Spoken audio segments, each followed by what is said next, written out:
Baiklah, Assalamualaikum warahmatullahi wabarakatuh. Perkenalkan, nama saya Sinta Nur Khalifa dengan NIM 2020131011, Prodi Pendidikan Sejarah, mata kuliah Kartografi Sejarah. Menurut dari hasil pembelajaran, di sini saya akan menjelaskan mengenai apa itu pengertian peta, fungsi peta, jenis-jenis peta, serta unsur-unsur peta. Baiklah, di sini yang pertama yaitu pengertian peta.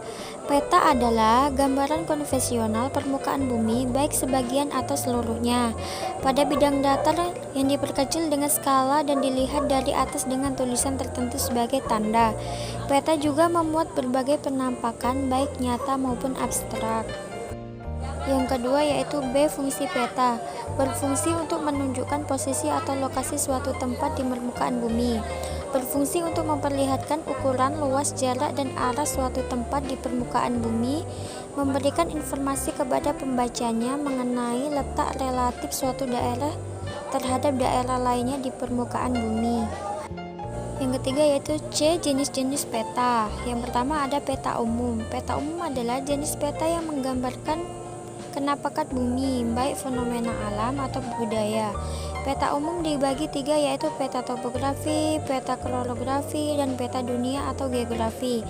Peta topografi adalah jenis peta yang menggambarkan permukaan bumi lengkap dengan reliefnya. Yang kedua yaitu peta khusus. Peta khusus atau peta tematik. Peta ini biasanya menggambarkan dan menjelaskan tentang suatu aspek atau gejala khusus pada permukaan bumi. Misalnya peta penyebaran flora dan fauna, peta kepadatan penduduk, peta persebaran hasil tambang, dan lain sebagainya. D. Unsur-unsur peta. Yang pertama yaitu ada judul. Judul peta adalah memberi informasi dan menunjukkan daerah yang digambar dalam peta. Judul dapat diletakkan di mana saja asalkan mudah dibaca, serta tidak mengganggu informasi yang disajikan, namun biasanya judul diletakkan di sebagian tengah atau peta, disebut juga orientasi atau pedoman arah. Yang kedua yaitu garis tepi. Garis tepi adalah sebuah garis untuk membatasi ruang pada peta.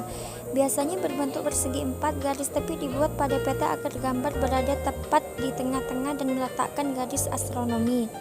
Yang ketiga yaitu simbol.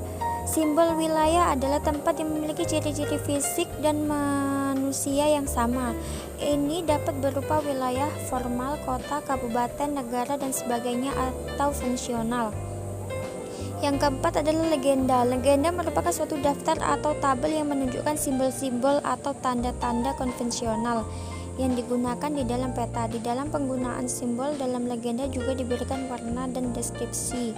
Yang kelima yaitu skala peta.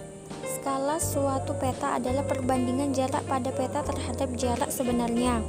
Konsep skala tersebut dipersulit oleh bentuk lengkung permukaan bumi yang menyebabkan perbedaan skala pada peta datar. Baiklah, yang keenam itu adalah insert. Insert adalah peta kecil yang disisipkan di peta utama. Macam-macam insert selang lain. Insert penunjuk lokasi, berfungsi menunjukkan kedudukan kawasan yang belum dikenali. Insert atau penjelas, berfungsi untuk memperbesar kawasan yang dianggap penting. Yang ketujuh yaitu orientasi. Orientasi adalah petunjuk arah pada peta yang menunjukkan arah utara dengan posisi mengarah ke atas. Orientasi peta merupakan salah satu unsur penting yang harus ada dalam pembuatan peta. Misalnya peta kawasan Borobudur. Orientasi peta ini sangat berguna untuk menentukan arah mata angin suatu tempat. Yang kedelapan yaitu koordinat. Sekumpulan aturan yang menentukan bagaimana koordinat-koordinat pada peta direpresentasikan berupa titik-titik koordinat. Representasikan permukaan bumi ini sangat diperlukan manusia untuk aktivitas seperti survei, pemetaan, dan navigasi.